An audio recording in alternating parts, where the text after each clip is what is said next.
Well, hello, you fabulous interior design professional. I am so glad you're here. Welcome to Business of Design. We are going to go back to an episode we did 8 years ago. And so, unless you've listened to every single podcast, you probably haven't heard it. And even if you heard it 8 years ago, oh, it's so worth repeating. One of my favorite people, Dr. Ganz, was on the show, and we talked about like how do you handle a difficult client and what even is a difficult client. I don't know about you guys, but I have far fewer difficult clients now that I have a really solid pre-qualifying and qualifying conversation with everybody who comes through my door. I have far fewer difficult clients, but there are still experiences that leave me kind of scratching my head how to handle them. And I think I shared recently, it was last summer, we had this lovely couple, younger couple. They were actually the children of great clients that I've had. So I'm at that stage of my career where the kids are coming to me now. And they really didn't have enough money to do everything they wanted to do, which is fine with me. Like my job is to price the wish list and then tell them what they want, it costs, and then it's their job to decide what to buy. And that's how we did it. But they were difficult only in the sense that at every point in the project, they would come back and they would say things like, oh, we'll take that chair to the upholsterer to save money. Oh, we'll pick that up. You don't have to send the movers. And I had to continually kind of explain to them what our policy is. Our policy is, that's a really good phrase if you haven't memorized it yet. Our policy is we hire professional movers to do these tasks because they are trained in a variety of things, but also because their insurance covers the damage and care of the item that they are moving, etc. So they were difficult in that sense. They were lovely people, but truly they were really tight on cash, and I had so much empathy for them. And that sometimes is really hard, right? Most of us are people pleasers. I have discovered over these last 20 years of running business of design. Most interior designers are people pleasers. Nothing would make us happier than to please the client. And so a request to like, maybe we'll just go pick up the chair to save money on a mover seems so innocent.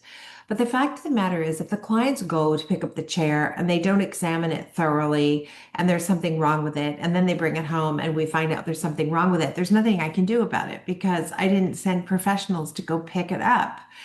So, anyway, I have been fortunate. I'm trying to think if I've had another really, really difficult one. Sometimes the difficulty is just a dynamic thing. I don't know. Have you ever had that client where you just don't jive. You just don't love being with that person. I know that my spidey senses are pretty strong, and I think there's probably some reason why I shouldn't get too close to that person. But there are just certain clients I just don't jive with, and it's really nice. Then so lucky that you have a team because I can say, Kathy, you're going to deal with this. I don't want to be involved at all because I just don't see this going well with me being involved. So that can be helpful too sometimes when you have a team. Anyway, back to the conversation with Dr. Gans Ferrance, and he's going to talk about how to handle difficult clients like a 90s action superhero, right? I'm ready to channel my 90s action superhero these days. I got a lot of things I want to make a difference in a lot of ways I want to protest and use my voice these days. So this is just a great episode for my business, and it's a great episode for where I am in my life. And I just hope you love it as much as I do. Thank you so much for being here. Quick announcements from Cheryl and into the show. Thanks, Kimberly. Well, a couple of things I want to mention. The first one being membership. I think during the summer months, things are, seasonally a lot slower. And we do find that designers are diving into their business and really dedicating that time to work on their business. So I do quick discovery calls. It's so nice to talk to a person and get your questions answered rather, before jumping into a program like this. It's an investment of money, but it's mostly an investment of your time, not just learning the systems, but implementing them in your business. And I'm happy to, sit down with you and figure out where to start and what your first steps should be, as well as answer any questions that you have. So if you follow us on Instagram, in our link in bio there is a link to my calendar to book a discovery call, or of course reach out to me personally, Cheryl@businessofdesign.com, and I am happy to set up a conversation with you to get you started. Next, for past members, present members, anyone looking to deep dive into their financials, we are launching a 6-week financial intensive program starting in October, specifically October 16th. It's going to run for 6 consecutive Thursdays. And there's going to be a lot of work in between. So really block time and invest in this program. We are going to reshape the way you view your profit and loss. And we are going to implement changes in your actual profit and loss statement to make it more valuable to your business, so that you can read the numbers that you need to in order to make real decisions in your business. We are going to focus on maximizing profitability and create financial clarity for your future. So we want you to gain a new understanding and get comfortable with your numbers, set really clear goals as well as action steps to reach those goals. And you're going to be in great company. Super dedicated designers who really want to focus in on their financials, get comfortable with them, understand them, and move that scale for the following year. So registration is open. Head to the event section of the website and join us for the 6-week financial intensive. We would love to have you join us. I grew up watching Bewitched, and she had the power to wiggle her nose and make just about anything happen. Imagine if we could do just that in a challenging situation. The client isn't happy because the contractor's late. So, nose wiggle, boom, contractor is on the job. Or the job site is a mess and the clients are due home any minute. Nose wiggle, boom, job site is looking good.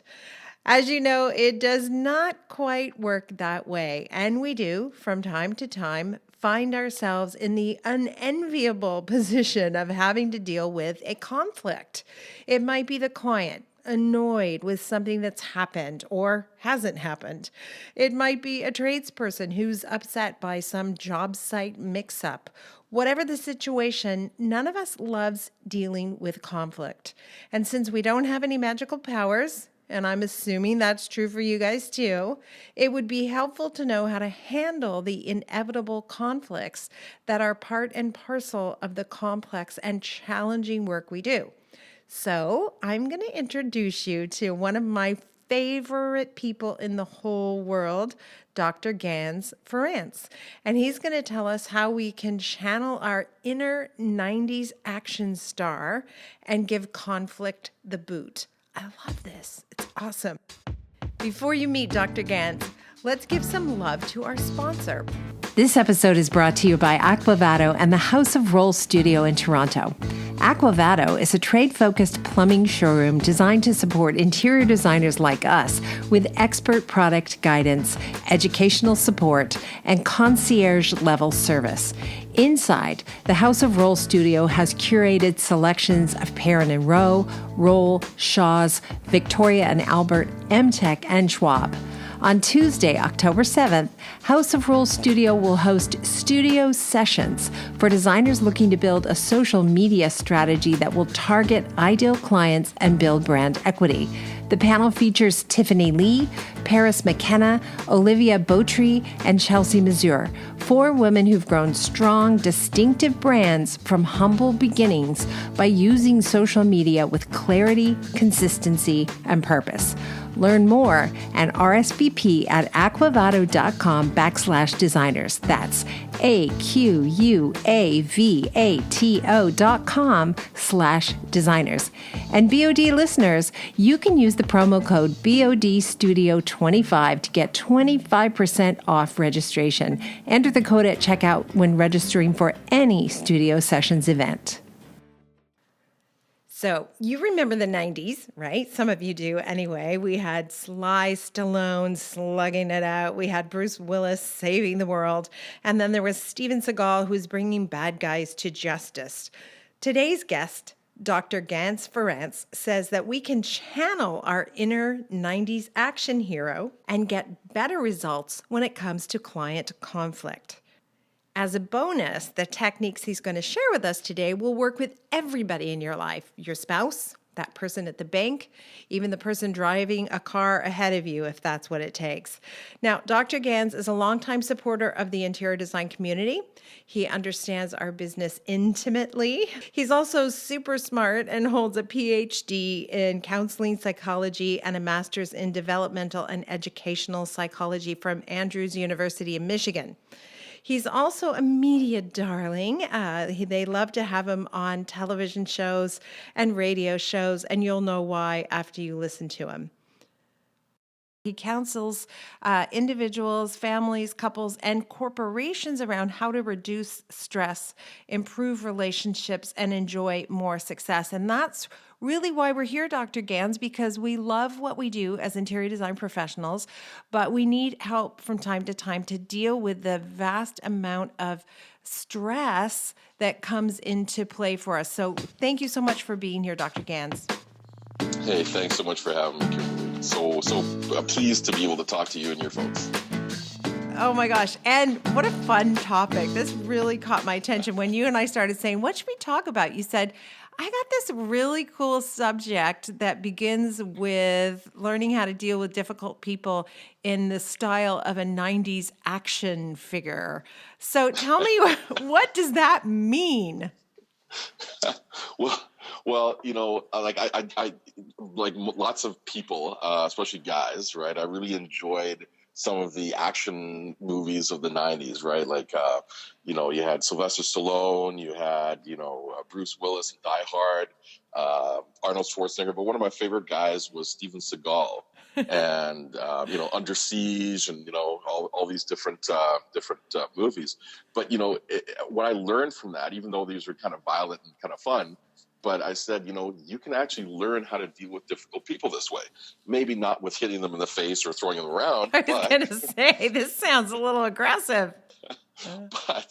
But if you understand the techniques underneath some of these things, you can actually use them in a more psychological or when you're dealing with communication around the difficult clients or difficult people. So clients can, it can be clients or it can be, your husband or wife, right, as well. So again, not advocating violence, but so Steven Seagal, his martial art, the one that he practices and promotes, is called Aikido. And if you think about, many people know, like you've heard of karate or kung fu or different things like that. Mm-hmm. But Aikido, the main philosophy behind Aikido is to not meet force with force, but instead meet force with gentleness and absorb the energy that's coming towards you and then redirect it for your own benefit. Okay. And I thought that was just a brilliant way to talk and to understand how we interact and how we deal with difficult people. Okay, so give me an example in the real world then of how force meets force, especially if you can relate it to what we do for a living. Because I know you counsel other interior design professionals, not just me. So you hear a lot about the kind of stress we're under. So can you give me an example of stress meeting stress, particularly in our profession? Sure. So let's say you have a client and one of your subcontractors messes something up. Okay. They do something, either don't show up on time or they install something the wrong way or whatever. Well, you're the one that's in charge, so you're the one that's liaisoning with the client, so they're going to talk to you. So they come or they're on the phone and they're really angry. I can't believe you did this. What kind of outfit are you running? That sort of thing, right? Okay, can I just tell you for a second? I'm getting stressed just hearing you talk about it.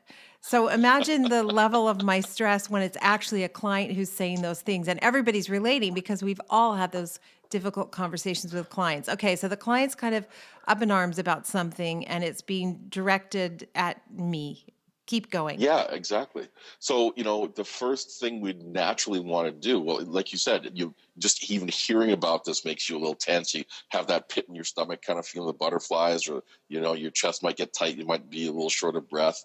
And then, so the natural thing that would happen is our brains want to go to defense mode. So we want to go to, well, it wasn't my fault. It was a contractor, or how dare you? We might attack them back with, anger, or, try to deflect it or whatever. Right. Well, Steven Seagal's way of dealing with this is you want to absorb the energy, right? This is the Aikido way. So the Aikido way is, oh, I'm so sorry. Tell me more about what's happening there. That must have been so frustrating for you. I can't believe that this happened. I understand why you're so upset. I would be pissed off too, right? So right away, you absorb the energy and you go with the energy that's coming at you. So, and it also sounds like you're acknowledging, like you're because I can rush into a solution really fast sometimes. I don't even really hear the actual problem. I just start throwing solutions at stuff that looks like a problem. So part of the benefit sounds like you're also really slowing down long enough to hear what they're upset about. Well, yeah, you're doing a few things. One is you're managing your own anxiety in the moment, right? So you're stalling for time, so to speak, right? Okay, yeah. Okay, there's that, yeah. Right. So you're managing your own anxiety, but yes, you're actually managing their anxiety as well. So by showing them validation and understanding and caring, you're actually making them an ally. And so what happens is, even if they're super hot, they start to de-escalate slowly, just by feeling acknowledged and feeling validated for their feelings. They may be totally wrong. They may have totally misunderstood the situation, but their feelings are valid, right? You understand what it's like to feel frustrated or scared or angry or whatever. So you can identify with that, whether the actual facts of the case are true or not. Right. Okay. So I'm thinking when this is happening to me in the field, that you're right. I immediately rush to my defense. So it's not, you're not saying that I can never explain what happened, but what you're saying is first listen to them and absorb what they're saying.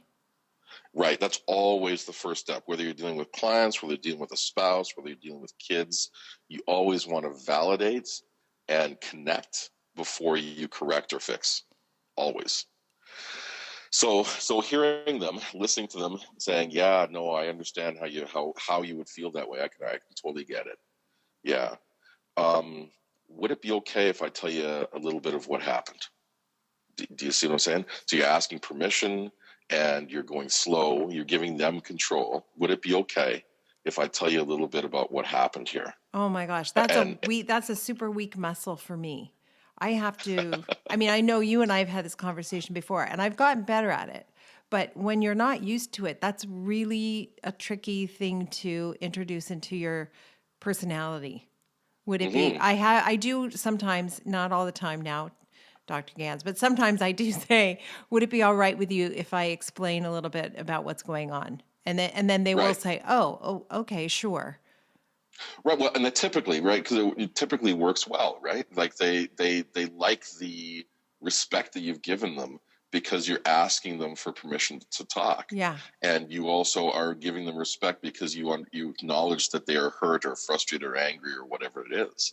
And so right away they feel respected. So, part of the deal, like, in my little example here, part of the deal is they're feeling disrespected or frustrated.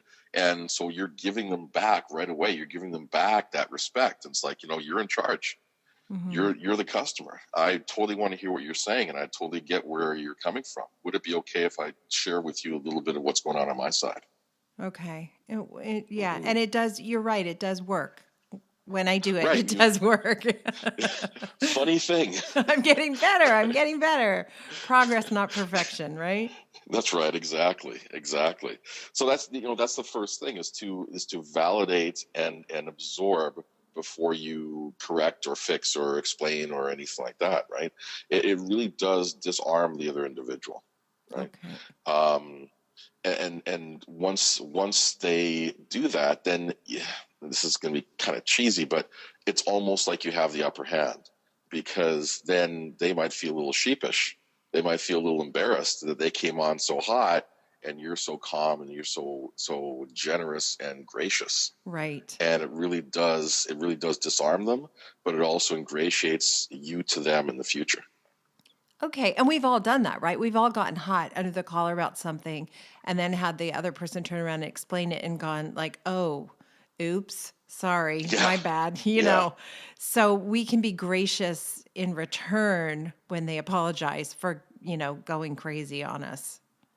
Absolutely. Absolutely. Now, as you have pointed out, though, it does take practice. Yeah. It takes practice. And, one little, I guess maybe an example that might help, it helps me, is I think about the old days when you used to go to the drive-thru at McDonald's or wherever, right?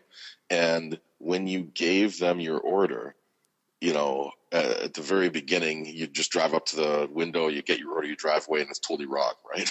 Right. So what they do now to improve customer service is they either repeat the order back to you to make sure they have it right, or they have the screen so you can actually read your order to make sure it's correct. Right. And so if you think about the drive-through process, you can do that as well. This is one of those things you can keep in your mind when you're talking to somebody.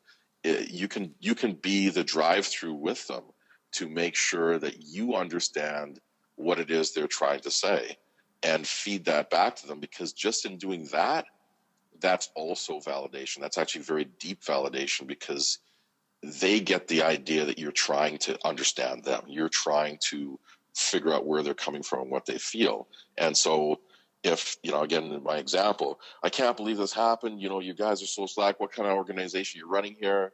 It's like, wow.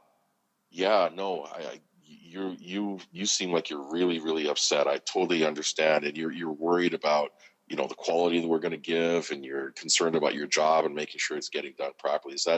Am I understanding you correctly? Do you see what I'm saying? And so you feed it back to them to make sure you get it. And then all of a sudden they have to figure out if this is correct or not. Right. And this requires a level of maturity, doesn't it, from the design professional? Right. We've had this conversation before. I'm kind of appalled when I see certain comments on Facebook about what a jerk the client is. The client did this and the client did that, and the client's such a jerk. And a lot of validation from the community on these certain Facebook pages. Yeah, you're right. That client's a jerk. And I just want to say, oh, you need to call Dr. Ganz right now, because I don't think the client's being a jerk. Well, even if they are a jerk or not, do you want to get paid? Yeah. Yeah, there's that's the bottom line, right? Like, if there are certain things, and one of the things that I know you and I have talked about before is really setting up your business to accept and only take the kind of clients you want, right? I love your system that you use to make sure that either they fit into the program that you're running, the structure that your business has, or they don't. And if they don't, then they're not your client. Right. But once you accept them as your client, well, then it's your responsibility to do the best job you can for them and to manage them. Part of the deal, particularly with designers or really any professional, is the clients are coming to us because they don't know what they're doing, right? They either don't have the time or the expertise or in this case also the connections to do the kind of job that you guys can do when you take their ideas and you make them manifest in the real world. So part of that process is to manage their anxiety, manage their emotions, manage all that stuff. So yeah, you can almost predict, you can kind of factor it into your business plan that, some of the people you work with are going to be, or at least seem like jerks, but it's because they're anxious or they're stressed or they've been, had bad experiences in the past or, whatever it is. And so it does sit with the professional to be mature in these instances and be gracious. Right. Yeah. Talk to somebody, talk to your people, your community, maybe offline, right? So it's not public, or talk to somebody like me, or, write in a journal or something to get your feelings out, because you do have to go and, present graciously and professionally when you're in front of the client. Right. And you don't want that sort of energy out there as well. Like, if for whatever reason you hit the wrong button on the Facebook post and all of a sudden it's public, well, Youch. that's not good. Youch. Yeah, and Yeah. the thing about becoming a bit more mature as a business owner means when a difficult situation occurs and the client's angry, one of the first things I have to do is say, listen, is there part of this situation that is truly my fault? Is there Mm-hmm. some part of this situation I set in motion? Could I change how I'm doing business so this never has to happen again? Like, you do want to look at that stuff, right? You do want to slow down and think Absolutely. about that stuff. But you're talking about those moments in the moment, it's heated. They're coming at you with this forceful response, and you're saying, Mm-hmm. listen to them, absorb it, and Mm-hmm. don't ramp up the volume with a defensive response. Right, exactly. Well, one of the things about Aikido, and if anybody's ever studied that, or if you look it up offline after, is that the more force the opponent comes at you with, the more power you have in your hands, right? So if you really think about this, every sort of emotionally intense interaction, or negative, we call it negative interaction, is actually an opportunity for you to do wonderful things for your client and in your business. At the very least, it's an opportunity for you to grow and practice this new approach. Right. Because you're going to be able to get benefits from this with your own family as well, in your personal life as well. So you get to practice it because somebody's coming at you. So, one of the things about, the Nutty's action star, Steven Seagal in this case, is he practiced this over and over and over. So when he was in front of the camera, or when he's, in an actual fight or whatever, he understood his own power, so he was able to stay calm.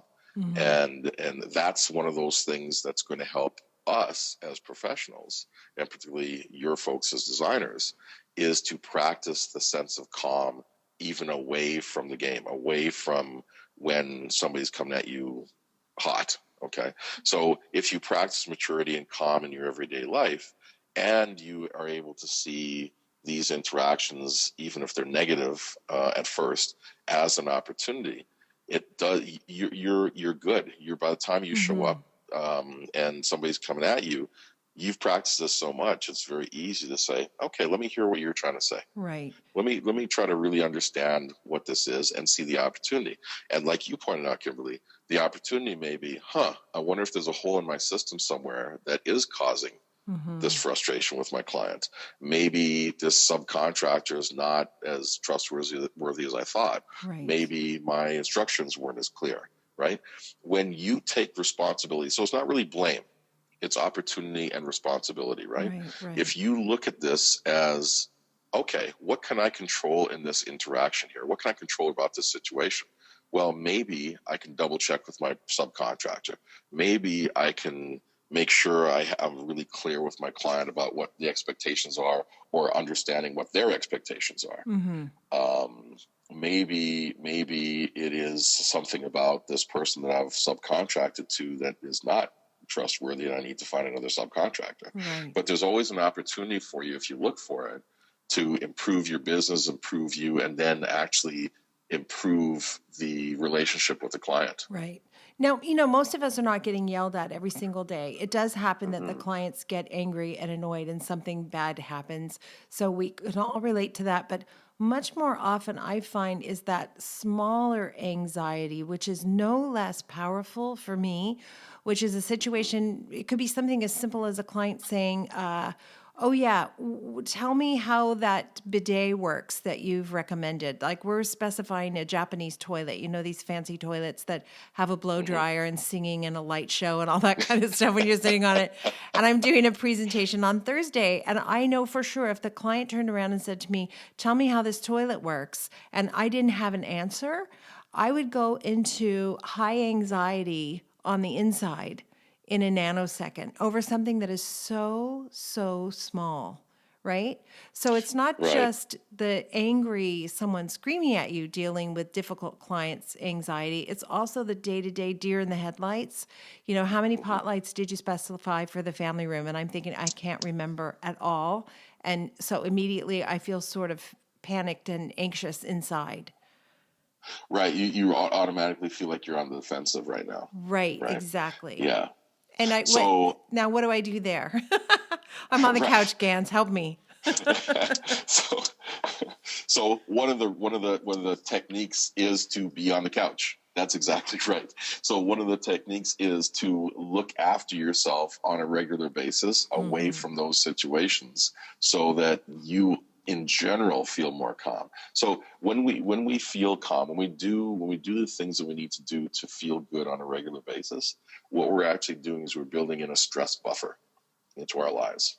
So the more that we do things to look after ourselves, like talking to a professional like myself, or yoga, meditation, different things like that, anything we do to feel good, it gives us a little more of a stress buffer. Right. And that means that when that request comes, when they say, well, talk to me about this toilet, it's like, all right, let me take a breath. It's okay. You don't feel as rushed. You don't feel like you have to have all the answers, because you've got that time. There's a sense of quiet and calm inside of you, Right. that actually helps you to respond as opposed to to react. So some of your folks might be old enough to remember this, right? But so Bill Clinton, when he was running for president the very first time, I first saw him on a show called Arsenio Hall. Okay. Arsenio, my gosh. Arsenio Wow. Hall. Back in the day. There you go. That's right. It's all 90s show today. Yeah. So one of the things that struck me about him right away, because this was just really early in the whole primary process, I think, was how he answered questions. So Arsenio would ask him a question, and most politicians want to look good. So they want to have all their answers, and they'll just start talking right away. And a lot of times what they're saying doesn't make any sense, or they don't answer the question, or whatever. What he did was he actually took time, and it was almost uncomfortable, because especially, in TV or radio, you don't like dead space, right? But, he'd be asked a question, he'd sit and think, and then he'd respond, right? Yeah. And it was so measured and so calm. He actually put you could feel the audience calming down. You could feel Arsenio calming down. And, I saw that. I said, this guy's going to go someplace. He's probably going to win this. He's going to make something of himself, this guy. Yeah. He might go far, right? So part of that is, you're saying it's behind the scenes work that you do before you get on that interview couch with a microphone in front of you. You're taking care of yourself. You're getting enough sleep, you're getting to yoga, you're doing all those things. Because there's a ton of interior design professionals who work themselves to death. Really, truly working themselves to death, not making enough money. And so I know when I get into that mode of working too much, I feel like a gerbil on a wheel. And you're right, every answer becomes really fast, because I'm trying to get this moment over with so I can get to the next thing. Well, so a lot of the stuff that you just said has a lot of significance, right? So because if you're working for less than what you should be, then you're working too hard, and you're not getting the enjoyment and the passion that you should out of something that you enjoyed. I mean, ideally, most of us go into what we do because we enjoy it and we're passionate about it. But it can take on a sense of drudgery, and we even burn ourselves out on the very thing we enjoy if we don't set up the correct boundaries around it. Saying no to stuff that doesn't really fit for us, or charging too little, or accepting any kind of work no matter what. It's a great way to kill your enjoyment of whatever you're doing long term. Wow, that's so true. That's so true. Yeah. So of course, when you're doing that, then you're feeling stressed, you're overworked, you're busy, you got too much on your plate, plus you're not getting paid enough. So you're also not doing the things for yourself or your family that you should be doing. And then you feel like you're more of a slave, or, best a servant, as opposed to a professional. The other thing that would happen, sorry to interrupt, the other thing that would happen for me in that situation is my self-esteem suffers. I start this internal messaging. You're such a loser. You work 1,000 hours a month and you're not making any money. Like, that was the kind of messaging I had in my head 20 years ago, 15 years ago, that was extremely painful to me. So in addition to not having money from doing this very hard and complicated work, I had that nasty little voice in my head going on too. Yeah, exactly. And you know, you and I have spoken about your system. Like I said, I love your system. I love the structure that you have around it. And I said, you know, it would be great if you could actually do that for psychologists too, because there's a lot of us going through that same, having those same feelings, right? Isn't that incredible? I know with Business of Design, it's so funny. I thought, first of all, when I started it, it didn't have a name. I just started down this path. And then I realized, wow, there are other designers who feel like I feel. And then I realized there's architects who feel that way and landscape designers. And before you know it, I've got lawyers phoning me and saying, can we talk about your Business of Design system? And then you and I met and you said, psychologists and psychiatrists might need it as well. The bottom line is we all can thrive in our respective careers if we have these boundaries, which a system is nothing but a boundary. And you're really good about telling me, you know, where I can set a boundary with clients, especially with difficult clients. Yeah, absolutely, absolutely. Because you know, when you know that you're valuable, and that means managing your time, not taking on any kind of work just because it's work, charging what is reasonable and what actually gets to feed you, right? And what is commensurate with your experience and what you're doing for the client. You get to feel good. You feel happy. You feel you don't have those nagging, you know, messages that you're a loser. And guess what? The better you feel, the better you do. And that's not just for you, that's for your family, for your spouse, but especially for your client. So if you take on less work, but work that's meaningful to you with clients that are meaningful to you, that are paying you the right amount, guess what? You do better work for them. And then what they do is they refer other people who are like them to you, and that's your business. You've just built your business. If you chase the buck, right? And you just do whatever comes your way because it's work, well, then you build that kind of business. Right. And you'll get whatever comes through the door. And that's the kind of, those people will then refer their friends to you. And they're also, if you don't like the jerk, you're going to get more jerks, right? You are so right. You just said something that's so powerful to me, which is you make this one client happy, charging a reasonable fee, a fee that you can be excited about and live with. You do your best job, and then that client is going to provide you with referrals to other people who are just like that client.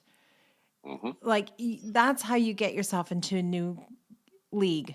Right? So often people say, no, I'm stuck in these jobs. They don't pay any money and blah, blah, blah. You've got to get yourself out of there by raising your rates, by setting some boundaries, by having those systems. So I say this all the time at Business of Design, raise your rates. I know most people's rates are too low. I know that because I coach them around their profit and loss statement, around their business systems, et cetera. But the part of the piece of the pie that I can't resolve for them has to do with how do they get over the fear of raising their rates. And I have referred people to you, Dr. Ganz, because I can tell them to raise their rates, but I don't know how to deal with the core issue that holds them back from charging what they're worth. So what would you say to that person who's listening, who's thinking, yeah, I really need to raise my rates, but I'm afraid? Well, I understand the fear is normal, okay? Because fear, stress, let's talk about stress. Stress is change, right? When there is change, our bodies go into a little bit of a stress reaction because it's new, right? And it takes more energy for us to manage the change and do something different. So I factor that in. Understand that's going to be a little nerve-wracking at first, but let's really talk about what it is you guys do, okay? Because I know people. I've worked with clients and, consulted with people and talked to people in, my workshops and stuff where they have the experience of somebody's working on their dream house, right? And they finally get the dream house done, but then they get divorced, right? Or somebody dies because it's too stressful. Right. What you guys do as designers is you take that stress away. You have the expertise in terms of knowing how to take a vision, take a desire from a client and turn it into physical reality for them. But not just doing it, you also coordinate, subcontractors. You find the materials. You make sure everything matches and flows together. Mm-hmm. You project manage. You do, some of you do like the staging at the end and that sort of thing. Well, what you're delivering is peace of mind. What you're delivering is calm. What you're delivering is an experience. It's not just, anybody can go out and buy cushions, right? Wow. So I would pay that's for not that, it. right? I would pay someone for Right. that. Exactly. Well, okay. So in my job, like some people come to me sometimes, they have issues with their kids. Okay. So they may not know what to do. So what I do is I help them, I'll work with them, coach them, help them put a parenting plan together, help them talk to each other about, being on the same page with their kids, all these different things. Well, that's invaluable for people because they don't know. That's not we step into parenting without the manual. Right. Yeah. So it's the same thing with anybody can go to Walmart and buy some cushions, but that's not what you guys do. You guys coordinate all of this experience, and what somebody thinks they want is not what they really want when they have somebody who can shepherd them through a whole process to figure out what is going to be best for their budget and their particular style and all this other stuff. But then managing the actual execution of that too, it's extremely valuable. And I was actually talking to one designer, and she'd said, I wish I had a more worthwhile profession, kind of like what you do, Ganz, right? But I said, listen. She was actually working. I think she was working with doing a spot, doing a home or a condo or something for a pediatrician who worked specifically with cancer, kids that have cancer, right? Cancer patients. Right. And I said, listen, what you're able to do is you're able to provide a safe place for this person to come home to, who can now have a place to relax, a place to feel safe, a place to unwind. Well, you never know how far the ripples go out because you're able to provide the space that she does not, or he or she does not have the proficiency or the expertise to create. They now get to go out into their world and into their life in a much more calm and grounded state. And who knows what they're going to do for the client, if they got to do a surgery for this child, or if they have to talk to some distraught parents or whatever. You're providing the foundation for them to go out and do their work. So every one of us has ripples that keep going out based on what we do. And the more calm and the happier we are and the more fulfilled we are for ourselves, the better we're able to do that for other people. Wow. I love that thought because I have said that from time to time to somebody like, maybe, I'm not curing cancer over here. Well, I'll give you a quick example of that. Okay. So when I first set up, like when I moved back to Edmonton here and I set up my office, I actually hired somebody to come in and give me some colors and do a little bit of design work for me. Okay. I don't know if I was unclear or if she just didn't understand what I was trying to say, but I wanted a place where people could come in and feel relaxed and calm, and I wanted to create a little bit of a spa atmosphere for the mind, so to speak. Okay. So anyway, she came and gave me the kind of the hip colors, and like lots of grays and whites, and then I had some dark carpet in there, and then we had like full spectrum lights, which had a little bit of a blue tinge, and all the designers probably know where I'm going with this already. So anyway, after it was all done, I took my daughter, who was 4 at the time, and I said, Daddy needs to go up to his office and pick up something while you come in with me. So we went up. I turned on the light and walked in, and she took about 3 steps in, and she started to pull me back out and start to scream and cry.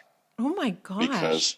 Because it felt so dark and so such a negative space. And I felt it too, but I didn't, I trusted the person who was giving me all this stuff, right? Mm-hmm.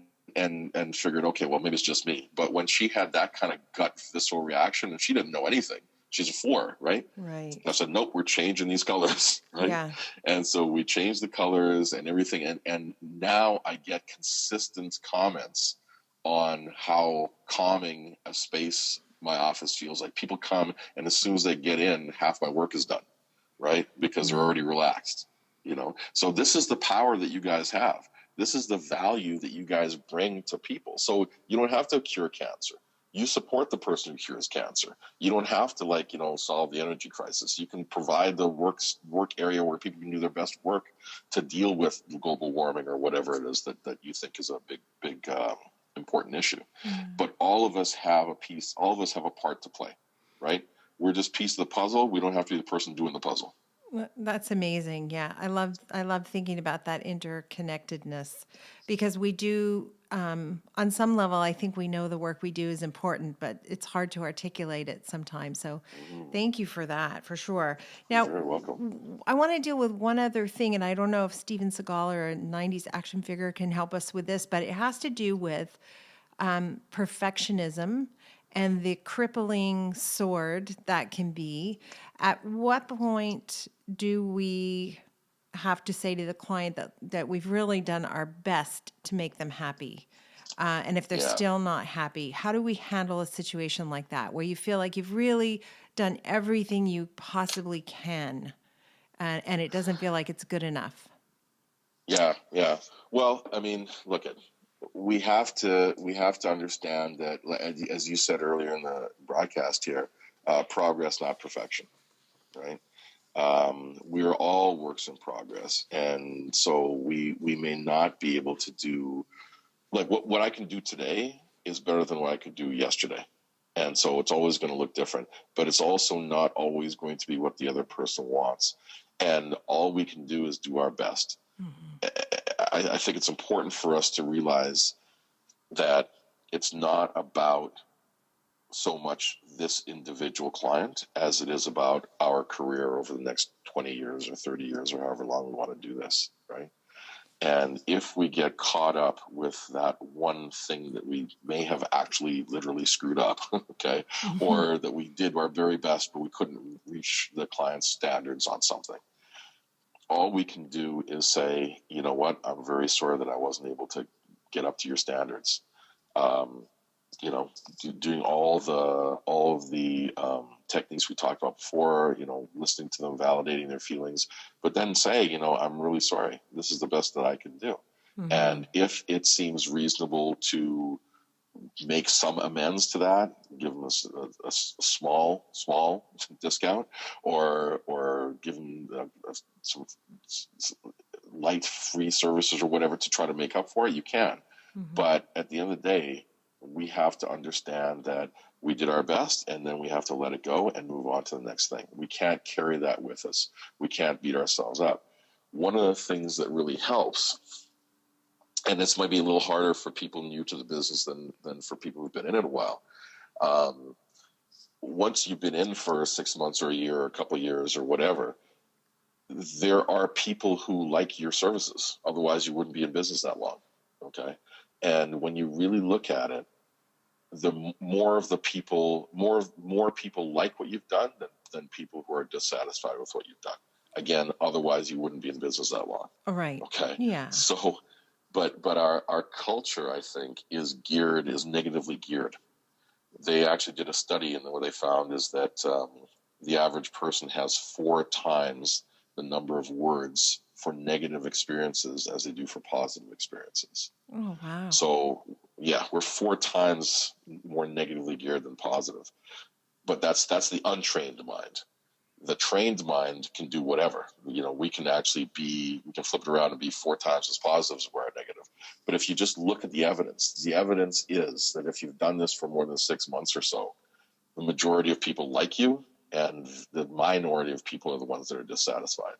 So this is just remind yourself of that and really look at that evidence, and that's going to help you to realize, okay, you know what, I didn't do as well as, or they're not as satisfied as I'd like them to be, but you know what, I got 95% of the people who are satisfied.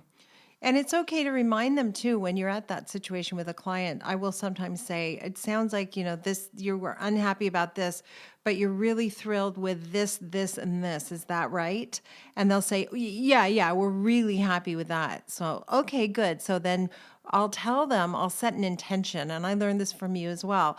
I set an intention to make them happy on that one item they're not happy about, even if I don't know how I'm going to do that. So in other words, I'll say at the beginning of a difficult conversation, before we start, what I want to tell you is my intention is to hear your concerns and be able to address those concerns and leave this meeting with you feeling happy and relaxed that everything is back on track. Does that work for you as an intention?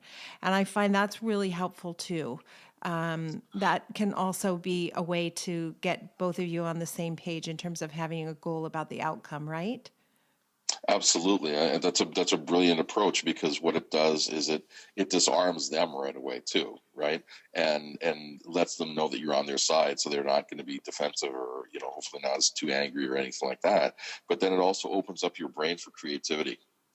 Right. It opens you up to see, okay, well, what can I do? What is it that we can do to fix this? And a good way to do that is, like you said, go back and recount the things that they are happy for. And it helps them to realize, oh, you know what? I'm 95% happy or 99% happy here. So maybe this one thing is not that big of a deal. Yeah. And honestly, if you've ever argued with your spouse about stuff, which most people have. Never. Right? A lot of times, showing up and just validating their feelings and understanding where they're coming from, and helping them to see that you truly get it, that is the fix, far more than actually physically fixing something. Right. Yeah. Because we are emotional beings, we are emotional animals. And so when the client feels that you are trying to understand and coming in with an intention to make them happy, that makes them happy. And so a lot of times the actual thing might be really easy to fix after that. Amazing. Okay, so we talked a little bit about what do you do in the middle of the situation, forces coming at you. You say, don't react with defensiveness, but instead absorb that force and come back at them with something calm and measured, and let them know that you're listening. So that's during the encounter. You also mentioned when you're away from the encounter that it's not just something we give lip measure to. You really do need to take care of your stress level with good sleep, healthy food, exercise, all those things. Those things really are, at the end of the day, extremely important, right? So that's the away from the game and the during the game. Are there big picture things that we should all be thinking about in terms of moving ourselves forward in a big way around these kinds of issues? Well, I just want to step back just for a second, talking about the away from the game stuff for a sec, because there are little things that we do to help or hurt ourselves in this whole process, right? One of the things many professionals do to themselves is they don't eat properly, right? Or they eat on the run or whatever, right? Right. And so something as simple as setting your timer on your phone for 3 hours, getting up in the morning, having some food, hitting go on your timer, and when it goes off, stop what you're doing, or as soon as you can, right? And eat something more, then hit your timer again. What you're going to be doing is you're going to be having some input of nutrition 5 or 6 times a day. And what that does is it stabilizes your blood sugar level, which stabilizes your hormones, which stabilizes your mood and your energy level. Right. And that goes directly to your sense of well-being, your sense of happiness, your sense of satisfaction in your job and in your life. And that goes directly to that sense of maturity you and I talked about earlier, right? About being mature and being gracious and being calm, and gives you that stress buffer so you can actually be mature in that moment. And actually makes you more productive, right? I mean, you're actually going to do better work when you take those short breaks. Yep, you do way better work because the brain actually runs on glucose. It runs on calories, right? And so when we have enough free-floating calories available to us, we're able to focus more, and you're more efficient, you get more done, less time, less effort, and you're happier doing it, right? So and you lose weight, by the way, too, because you're actually spreading out.